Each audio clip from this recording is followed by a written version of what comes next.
자, 우리가 고센이라는 것은 여기 지도에 보면 고센이라는 것이 보이죠? 고센은 바로 이스라엘 백성들이 430년 동안 머물러 있었던 곳이기도 합니다. 그리고 그 위에 보면 나일강이 있죠. 그러니까 이 나일강이 저쪽 지중해로 나가는 맨 마지막 그 하구라 그래요. 그 하구 지역이 바로 고센 지역이기도 합니다. 그러기 때문에 거기가 굉장히 비옥한 땅일 수밖에 없는 환경에서 그곳에서 이스라엘 백성들은 자그마치 안전하게 큰 민족을 이루게 됩니다. 자, 아브라함으로 시작된 약속의 말씀이 그야말로 친히 큰 민족을 이루었던 것을 보여주고요. 자, 그래서 이제 그것부터 출발을 합니다. 출발했던 것이 우리가 잘 알고 있는 것 첫 번째 만났던 것이 바로 숫꽃이라는 것이에요. 숫꽃에서 우리가 기억해야 될 게 뭐가 있었을까요? 숫꽃하면 크게 얘기해 뭐. 예, 구름 기둥과 불 기둥으로 최초의 이스라엘 백성들을 인도하였던 것. 그러니까 그 앞전에는 10가지 재앙을 통해서 애굽 땅에 그들을 출애굽했던 사건이었다고 한다면, 이제 이스라엘 백성들의 첫 번째 출발했던 것이 구름 기둥과 불 기둥으로 이스라엘 백성들을 인도했던 것이 바로 숫꽃이라는 것입니다.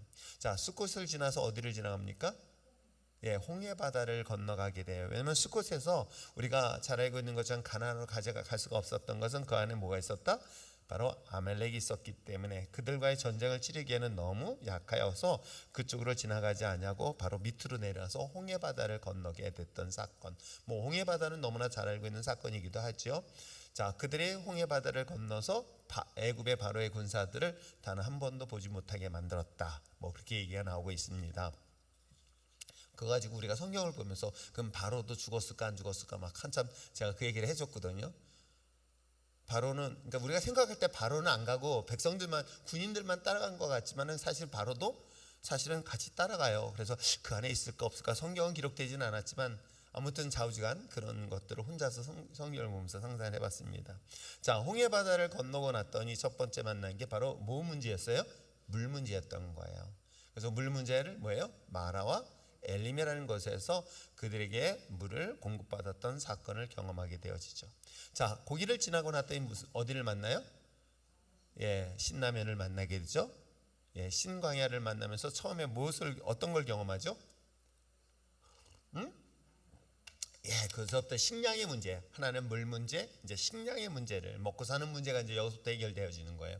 그들에게 일용할 양식들, 만나와 메추라기의 고깃대를, 그러니까 고깃대는 저녁 때 먹고 아침에는 밥을 먹는다. 그래서 저녁 때는 꼭 고기를 드시기 바랍니다. 아니, 그건 아니고 아무튼 하나님께서 그들에게 일용할 양식을 제공했던 것이 어디예요? 신광야의 시작이었던 것이에요. 자, 신광야를 지나서 이제 만나는 것이 바로 오늘 함께 만나야 될 르비딤이라는 것이에요. 근데 여기서도 또 하나의 뭐를 만나는 거예요? 물 문제를 만나는 거예요. 그러니까 물과 식량과 다시 물의 문제를 만나는데, 마라에서 만나는 물의 문제하고 좀 다르게 문제를 접근해 갈 수 있어요. 그게 바로 우리가 함께 읽었던 내용인데 참 재밌는 내용이 나와요.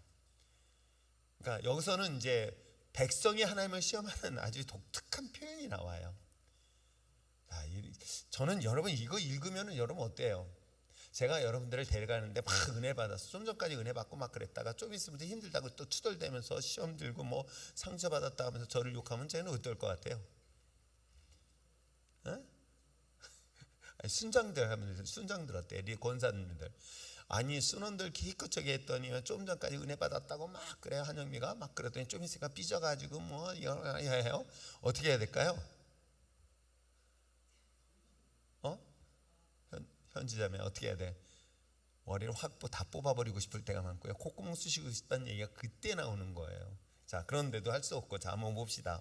자, 옛사람들은 신에 대하여 깊은 경외감과 함께 언제나 죄책감을 가지고 살았습니다. 무슨 말인지 아시겠죠? 물론 옛사람들은 우리가 생각하는 것처럼 지식이나 어떤 지식적인 면은 적을 수 있어요. 그런데도 불구하고 그들에게는 신에 대해서는 항상 경외감을 갖고 있어요. 그렇잖아요. 옛날 사람들은요, 정말 어떤 신적인 부분에 대해서는 굉장한 경외감을 갖고 있어서 어떤 특별한 물건, 특별한 장소, 특별한 것들의 지형이 나타나면 그걸 신적인 존재로 섬겼던 것 또한 사실이기도 합니다. 그죠? 그래서 그들에게 있어서 뭔가 잘못하면 무슨 생각을 해요? 내가 혹시 뭘 잘못했나? 라는 스스로의 죄에 대한 죄책감을 굉장히 많이 갖고 있었던 것이 과거의 사람들의 모습이기도 합니다. 그렇기 때문에 신은 뭐예요? 심판자였고 인간은 언제나 피고였습니다. 무슨 말인지 아시겠죠? 피고였던 거예요. 죄인이었던 거예요. 그리고 신은 절대적인 심판자의 자리에 섰던 거예요. 근데 요즘 현대인들은 어때요? 옛사람들보다 훨씬 지혜로워졌어요. 지식도 많아졌어요. 근데 문제는 뭐냐면 신에 대한 원망과 불평으로 신을 어디에 세운다? 피고에 세우고 있다는 거예요. 그래서 우리가 정죄하고 우리가 판단하기 시작하는 거예요. 아시겠어요? 그래가지고 오히려 인간이 신을 심판하는, 즉 인간이 심판자의 자리에 서게 되어지는 그러한 모습이 현재 우리가 살아가고 있는 모습인 거예요. 여러분, 이게 되게 무서운 얘기인 거예요. 하나님을 경외하는 마음, 하나님을 두려워하는 마음이 아니라 이제는 내가 하나님을 판단하고 하나님을 심지어는 피고에 세워서 내가 심판하고 있는 자리에 있을 수 있다는 거. 이게 얼마나 오늘날 우리의 신앙생활 속에서 정말 심각하게 돌아봐야 될 내용. 이 내용은 사실 C.S. 루이스가 그 어느 책에다가 그 글을 쓴 걸 제가 보고 굉장히 전적으로 동의를 했어요. 현대인에 대한 신앙에 대한, 신에 대한 존재에 대한 인식에 대해서 이야기할 때 그 글을 쓰고 걸 보고 제가 정리를 해봤습니다. 자, 이런 모습이 신광야 여정에서도 보게 되어지는데 오늘 본문에 기록되어 있어요. 자, 만나와 메추라기의 기적을 처음 경험하게 되는 신광야를 떠나 르비딤에 도착합니다. 신광야와 시내산 사이에 있는 곳이에요. 그렇죠? 신광야와 시내산 사이에 있는 게 바로 르비딤이라는 곳이에요. 르비티가 아니라 르비딤이에요. 그렇죠? 그 곳이었습니다. 자, 근데 거기서 뭐가 없어요? 물이 없으므로 다시 하나님과 모세를 원망하기 시작합니다. 그런데 모세의 원망보다 뭐예요? 오늘 성경의 본문에 기록된 것처럼 하나님을 시험하느냐라고 얘기하고 있는 거예요. 참 이 표현이 참 신기한 거예요. 저자가 아주 의도적으로 그렇게 표현을 쓰고 있죠. 볼까요? 어떻게? 자, 2절에 얘기를 하고 있죠. 백성이 모세와 다투어 이르되 우리에게 물을 주어 마시게 하라. 모세가 그들에게 이르되 너희가 어찌하여 나와 다투느냐? 너희가 어찌하여 여호와를 시험하느냐라고 얘기를 하고 있는 거예요. 그렇죠? 왜 하나님을 시험하느냐라고 이야기를 하고 있는 내용이 오늘 본문에 하고 있어요. 자, 하나님의 백성을 시험하는 것이 아니라 인간이 하나님을 시험하고 있다는 것이에요. 이게 어떤 내용이냐면 하나님이 우리도 그렇지 않나요? 하나님은 어떻게 시험할까요? 하나님이 이거 나를 때리실까 안 때리실까?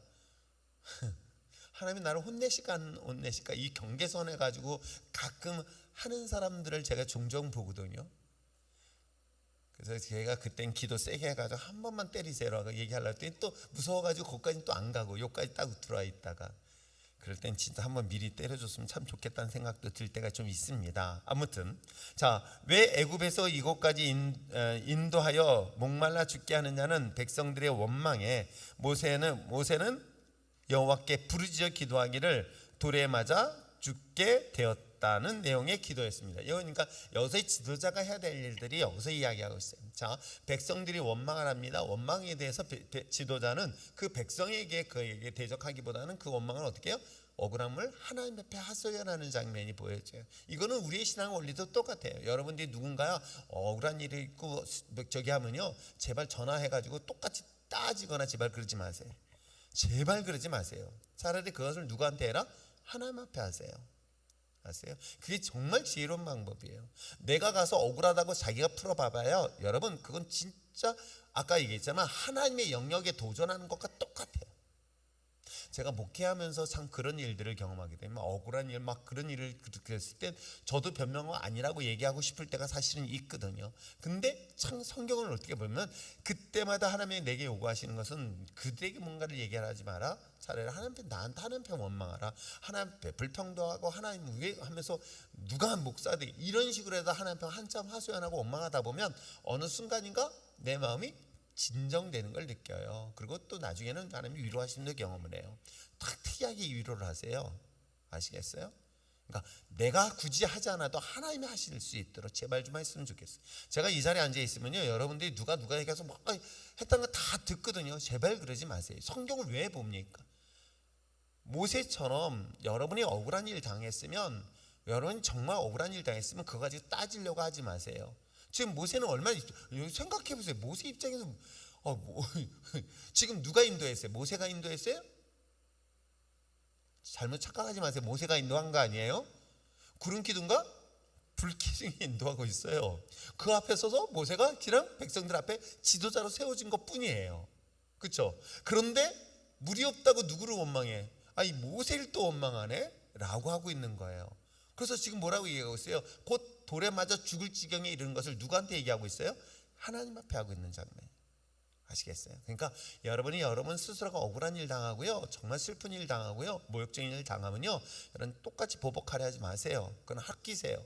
여러분이 보복하면요, 놀랍게도 그것이 자기에게도 돌아가요.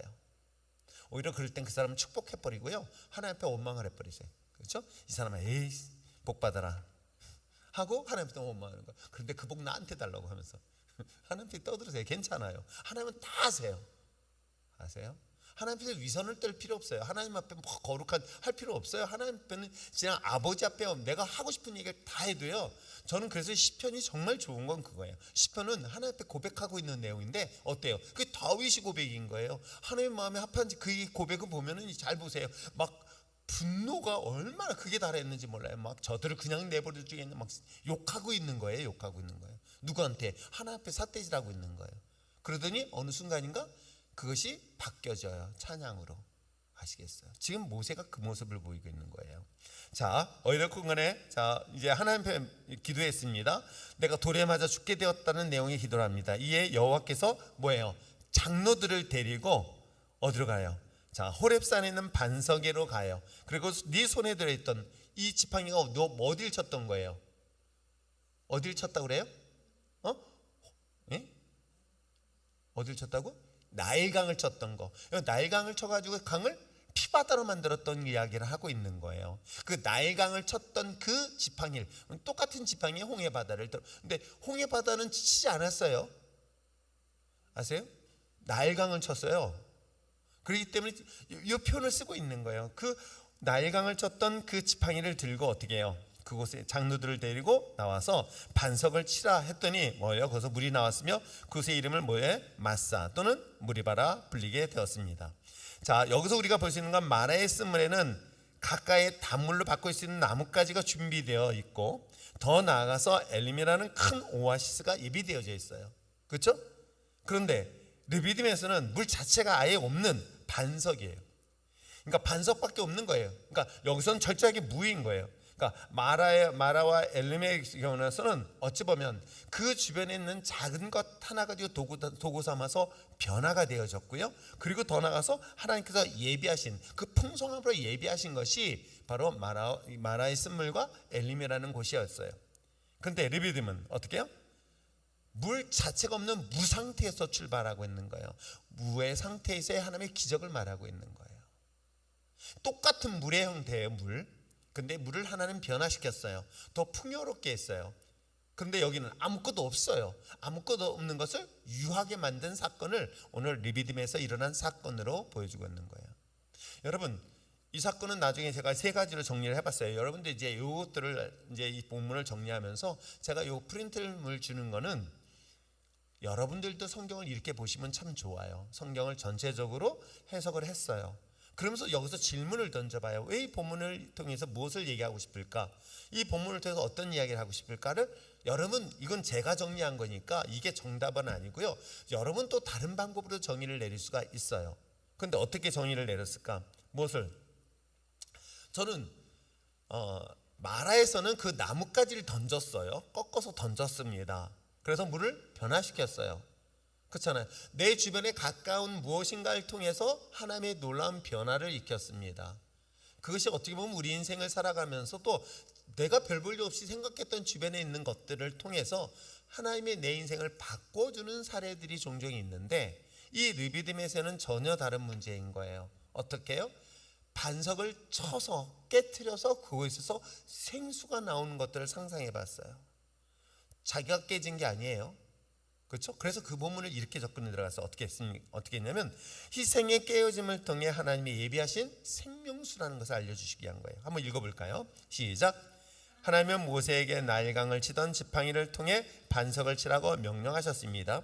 사실 감사보다 원망하는 백성을 쳐야 할 지팡이였습니다. 또한 깨져야 할 백성이었습니다. 그러나 대신 반석이 깨어진 것입니다. 백성들이 마시는 반석의 물은 희생의 깨어짐을 통한 샘물이었던 것입니다. 이 말 이해하시겠어요? 이걸 좀 더 저 길게 장황하게 설명하지 않아도 여러분들이 이해하셨으면 좋겠어요. 자, 보세요. 어찌 보면 우리가 백성들이 이와 같이 하나님 앞에 감사를 잊어버려요. 왜? 좀 전에 우리가 뭘 봤어요? 홍해바다도 건너봤잖아요. 마라의 쓴물도 경험해봤잖아요. 그리고 또 나가서 풍성한 엘른도 경험해봤잖아요. 만나와 메추라기를 먹어봤잖아요. 이런 은혜를 경험했는데도 여러분 뭐예요? 조금만 힘들면, 조금만 저기 하면 뭐예요? 원망하고 불평하는 것이 여러분 이스라엘 사람들이에요? 바로 우리 자신의 모습 아닌가요? 그렇다면 여러분 어떻게 할까요? 오히려 이 지팡이로 누가 맞아야 되는지 아시겠죠? 그럼요, 우리가 맞아야 되는 거예요. 우리가 맞아야 될 것을 대신해서 맞아주는 거예요. 저는 이게 누굴 말하고 있는지 아세요? 예수 그리스도를 상징하고 있는 거예요. 놀랍게도 여기서의 구속사를 볼 수가 발견할 수 있어야 되는 거예요. 그렇죠? 이 지팡이를 때려서 그곳에서 영원히 목마르지 않은 생수를 주시겠다는 게 바로 누구 얘기예요? 사마리아 수가성에서 만났던 예수 얘기하고 있는 거예요. 야, 이 얘기를 여기서부터 끌고 올 수 있는 모티브가 여기에서 나오고 있는 거예요. 이해하시겠어요? 그러니 이 말씀의 은혜가 우리에게 좀 더 깊이 좀 다가오지 않을까 생각해 봅니다. 그렇습니다. 마땅히 내가 깨어지고 내가 맞아야 되고 내가 터져야 되는데도 불구하고 그것을 대신 반석이 깨어져서 나의 영원한 나의 목마름을 충분하게 채우셨던 그 하나님의 은혜. 그래서 우리의 목마름을 해결하기 위해 희생의 깨어짐을 당한 그 반석이 누구일까를 질문을 던져보시고요. 그거에 따라서 여러분이 답을 찾았으면 참 좋겠어요. 이게 은혜인 거겠죠. 또 하나 이걸 제가 보면서 뭐예요? 이것은 하나님의 은혜와 사랑을 예비하신 생명수였던 거예요. 자, 한번 읽어보겠습니다. 시작. 은혜는 받을 자격 없는 사람에게 베풀어 주신 사랑의 표현입니다. 감사보다 원망과 불평으로 일관하는 이스라엘 백성들에게 책망 대신 반석을 깨뜨려 생수를 제공하시는 하나님의 일방적인 사랑과 은혜를 구원의 의미인 것입니다. 오늘 살아가는 우리에게 주어진 모든 것이 하나님을 깨닫는 것이 믿음이요? 그렇습니다. 그러니까 우리가 신앙, 믿음이라는 게 뭐냐면 내 이 모든 것들이 하나님이 주신 것이라는 것을 고백할 수 있고 발견할 수 있고 이것이 우리 삶 속에서 감사함으로 고백될 때 그게 바로 신앙이라고 말할 수 있는 것이에요. 그죠? 이런 사실들을 말하고 있는 것입니다. 하나님의 은혜와 사랑, 이것은 어찌 보면은 우리가 계속해서 반복되어진 것. 그러니까 이런 상황이 여러분들이 만나게 되어졌을 때에 이것은 목마름에 대한 문제일 수도 있겠지만 생수의 문제는 또 생명과도 관계된 문제일 수도 있잖아요. 그렇듯 여러분에게도 큰 어려움의 문제 해결할 수 없는 그런 거 있잖아요. 정말 어떤 문제를 해결하기 위해서 목말라하고 안타까워하는 그런 마음이 있었을 때에 여러분 최소한 그 상황에 처했을 때마다 한 번쯤은 이 르비딤에서 반석을 쳐서 그곳에 생수를 먹게 하셨던 그 예수님의 그 하나님의 놀라운 은혜, 그 사랑을 우리는 뭘로 보면 돼요? 기대라는 단어로 바꿨으면 얼마나 좋을까요? 그렇잖아요. 이걸 기대하는 마음을 갖는 게 바로 이거예요. 자격이 없는 우리에게 이와 같이 우리가 불평하고 원망해도 하나님께서 우리에게 또다시 준비되어져 있는 것들을 기대할 수 있는 여러분, 이게 바로 믿음인 거고요, 신앙인 것이에요. 아시겠어요? 자, 세 번째 볼 수 있는 건 뭐예요? 하나님이 주시는데요, 여러분 상상을 해봤어요. 마라의 쓴물은 그냥 고한 웅덩이에요. 그런데 그 위에 엘림이라는 것은 큰 오아시스라고 얘기를 했어요. 근데 상상을 해봤어요. 야, 이 반석에서 10명이 먹었을까요? 20명이 마셨을까요?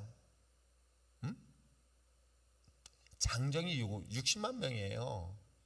그러면 몇백만 명이 먹는 물이라고 한다면 여러분 그 물량이 얼마나 될까를 상상을 해보는 거예요. 그래서 야, 한번 막 아무 반석에 돌덩어리를 쳐가지고 거기서 막 물이 콸콸콸콸 쏟아지는 것들을 상상해 보니까 야, 참 대단하다는 생각이 드는 거예요.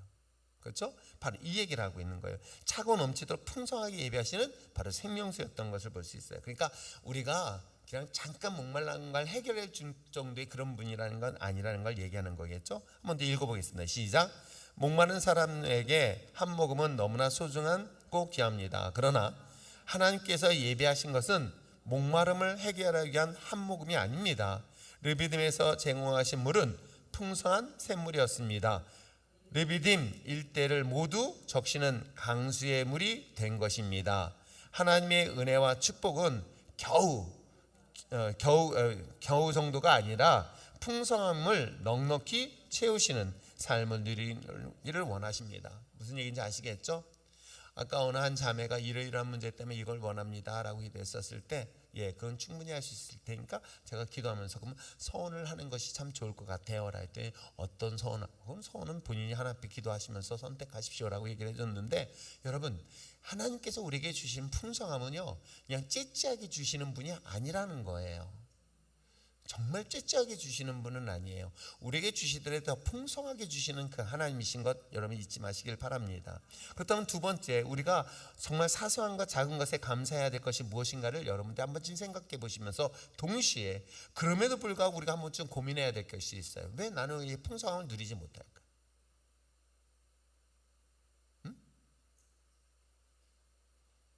왜 누리지 못할까요? 이유가 뭘까요? 고민해 본 적 없나요? 응? 누가 뭐라 그런 거예요? 아니 진짜로 여러분들 한번 잘 생각해 보세요. 여러분 정말 풍성하게 누리고 있는가? 아니면 누리지 못하고 있는가? 왜냐면 여기서 보세요. 하나님이 주시는 이 상상을 해보세요. 하나님이 반석을 탁 쳤어요. 물이 쏟아져 나오기 시작했어요. 그 물이 엄청나게 쏟아져 나왔으니까 보면 나중에 보면 이게 시편 말씀에 보면 이게 생수의 강이 될 정도의 물이 나오네요. 근데 이 정도의 물이 나올 정도의 상상을 하게 되어지면은 여러분 이 엄청난 많은 은혜를 주셨는데 왜 나는, 혹시 이런 고민해 보신 적 없어요? 아니면 나는 지금 풍성히 누리고 있어. 그게 잘 안 보이면 옆에 얼굴 한번 보세요. 저 사람 잘 누리고 있는가 안 누리는 건가. 한번 봐요. 정말 저 사람은 잘 누리고 있는 것 같아 안 누리는 것 같아? 네? 어때요? 여러분 가지고 있는 것 때문에 누리고 그거는 아닌 것 같아요. 아세요? 가지고 있지 않은 건데도 불구하고 풍성히 누리는 사람이 있어요. 뭐 주머니에 저도 뭐 아무것도 없는데도 계속 풍성히 누리고 있는 것처럼 보이잖아요.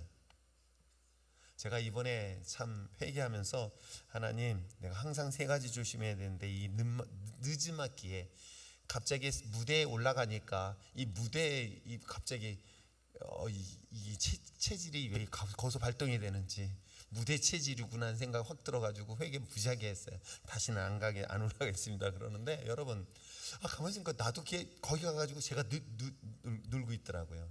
그 누구죠? 그 가수? 이름을 잠깐만 잊어버려요. 손태진? 손태진 옆에 서가지고 하면서 악수도 했어요. 손 안 씻어가지고 계속 하려다가 빨리 씻었는데 나는 그냥 혼자서 즐거웠던 것 같아요. 계속 즐겁게 재밌게 처음엔 긴장한 것 같다가 떨리고 막 심장마비 막 올 것 같다 막 그랬는데 사실은 저 되게 재밌게 했었거든요. 혼자서만 어떻게 됐든 좌우지간 모르겠는데 여러분 그런 것 같아요.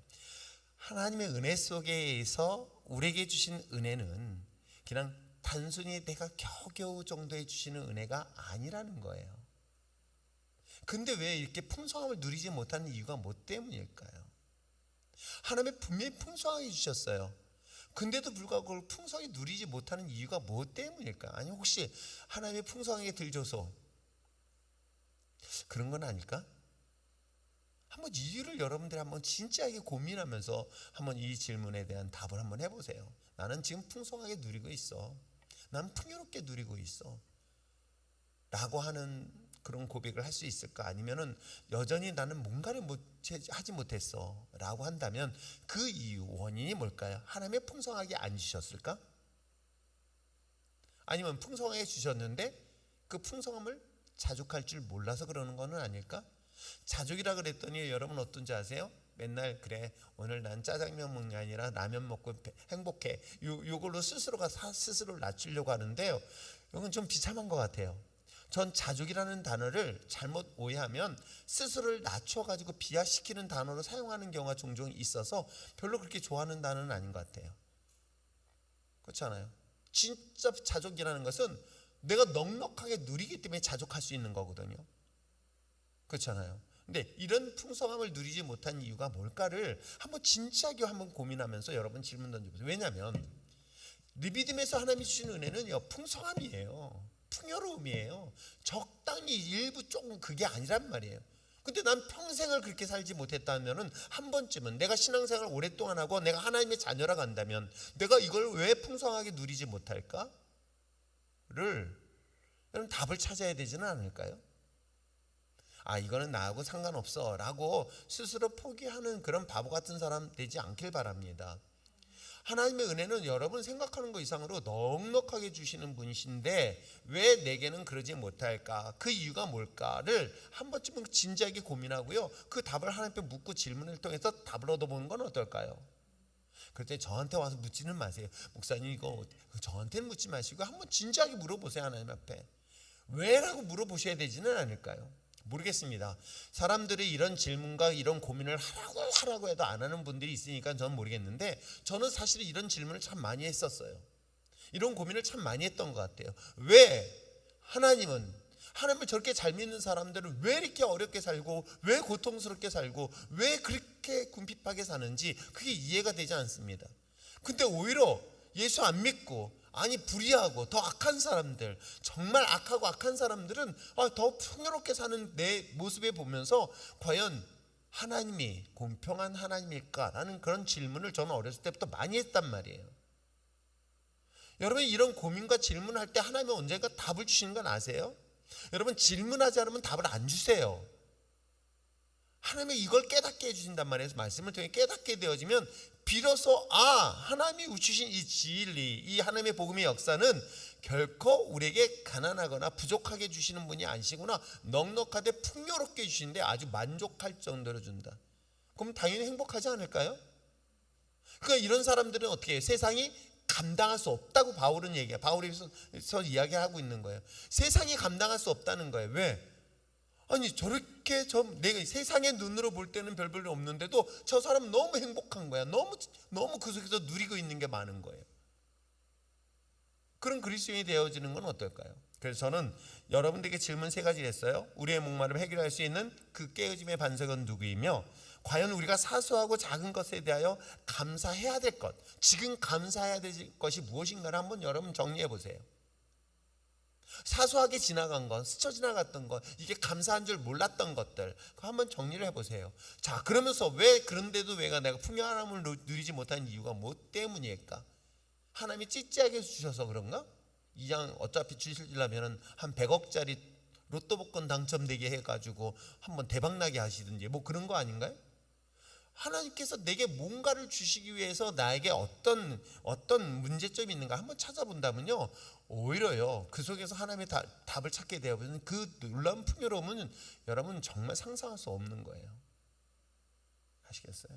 그러니까 남들은 다 고민하고 다 걱정을 해요. 근데 저는요, 남들이 저는 이런 기도하고 있어요. 하나님, 한 방에 끝내실 수 있잖아요. 모르지 이분들이야. 내가 그렇게 했다는데. 그래서 제 박영환 목사도 아까 낮에 전화해서 얘기하면서 걱정을 많이 해. 야, 뭔 소리야? 하나님은 하시려면 맘만 먹으면 한 번에 끝내.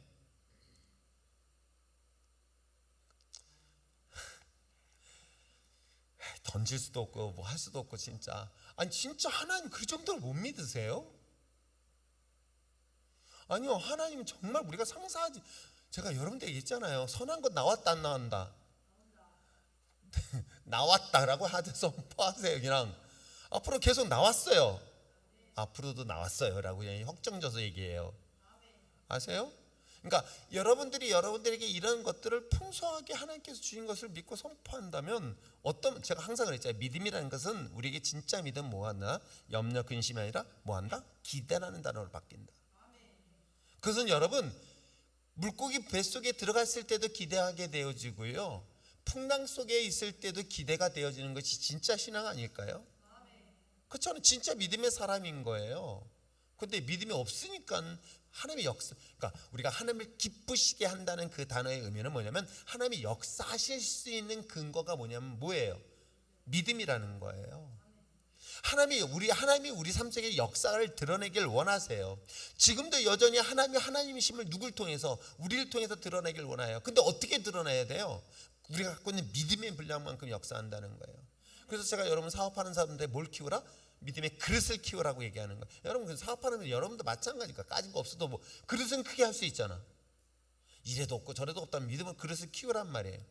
근데 이건 안 키워놓고 그런 역사는 그 믿음의 크기만큼 역사를 하게 되어져 있어요. 여러분 이스라엘 백성도 이걸 쭉 한번 살펴보게 됩니다. 결국은 무슨 훈련이에요? 하나님에 대한 믿음 훈련인 거예요. 아세요? 너 나 믿을 수 있니? 라는 질문을 계속 던지는 거예요. 마라의 쓴물도 그랬었고, 아세요? 신광야에서도 있었고, 또 오늘 리비드의 사건에서도 마찬가지예요. 너 이 상황에서 난 믿을 수 있니? 라고 한다면 이 시험을 통해서 뭐예요? 만약에 여기서 원망과 불평하지 않냐고, 하나님 여기서 지금 물이 없습니다, 어떻게 하실까요? 하면서 뭔가 기대한다면 상상하지 못한 일들이 벌어지잖아요. 한번 여러분 상상을 한번 성경을 보면서 마음껏 한번 상상을 한번 해보세요. 제가 주일 설교를 하거나 설교할 때는 혼자서 막 성경 말씀을 그림을 그려봐요. 막 이렇게 그려보고 저렇게도 그려보고 막 마음대로 그려봐요. 어차피 그림 그린다고 누가 시비 걸 사람 없으니까. 그래서 전 설교 준비를 할 때는 어떻게 하냐면 설교 본문을 보고요, 딱 정리하고 머릿속에 넣고요, 한 1시간 정도를 돌아다녀요. 양평 거기에 있면서 오르락내리락 밖에 나가서 앉아있어 그림을 막 계속 그러면서 막 그때 그 모습을 상상을 해보는 거야. 이런 상상 속에서 하나님은 어떻게 역사하셨을까? 이런 모습에 어떻게 역사했을까? 그럼 내가 지금 리비딤이라는 곳에 도착했습니다. 물이 없습니다. 그러면 좀 전에 그런 일들을 경험했다 한다면, 야 하나님이 이 상황에서 아무리 둘러봐도 아무것도 없는데 돌밖에 없어. 돌산. 그죠? 돌산이란 말이에요. 여러분 예루살렘이 전쟁에 취약한 최적의 장소이면서도 최악의 장소가 되는 이유가 뭔지 아세요? 예루살렘은요 밑에 고지보다 높은 고지에 있어요. 그래가지고 적들이 공격하기에는 굉장히 힘든 요새예요. 근데 정반대로 취약한 게 하나 있어요. 뭐예요? 거기는 딱 수로를 막아버리면요 말라 죽어요. 목말라 죽는단 말이에요. 아시겠어요? 그러니까 돌산에서 물을 구한다는 게 쉽지 않잖아요. 이런 상황 속에 있었을 때 물을 구할 수 없다 한다면 한 번쯤은 이런 생각을 해보는 거예요. 여기서 어떻게 역사하실까라는 마음의 기대를 해본다면 어떻게 될까요? 그러니까 이게 풍요로움을 누릴 수가 있는 거예요. 쥐뿔 눈앞에 보이는 거 아무것도 없어도요 누리게 되는 거예요. 어떻게? 걱정하지 마, 하나님 역사하실 거야. 한 방에 끝낼 수 있어. 예, 그렇습니다. 그런 믿음의 사람들이 여러분을 통해서 이루어졌으면 참 좋겠어요. 아시겠어요? 정말 저도 여러분들을 보면서 기대하는 거예요. 우리 아이들, 학생들 이번에 또 5일날 괜히 말해놓고 조금 후회하고 있어요. 애들 괜히 일 벌렸나, 또 1박 2일 설악산 내려가서 또 무슨 원망의 소리를 들을까, 뭐 등등등. 뭐 옛날에는 중청에서 잠을 잤는데, 대청에서 산장에서 잠을 잤는데 요즘은 그것도 없어졌다고 그래가지고 큰일 날 뻔했어요. 잘못하면 산에서 그냥 달달달달 떨면서 밤새들 노숙할 뻔했거든요. 옛날에 노숙 때 해본 적이 있었으니까, 설악산에 올라갔을 때.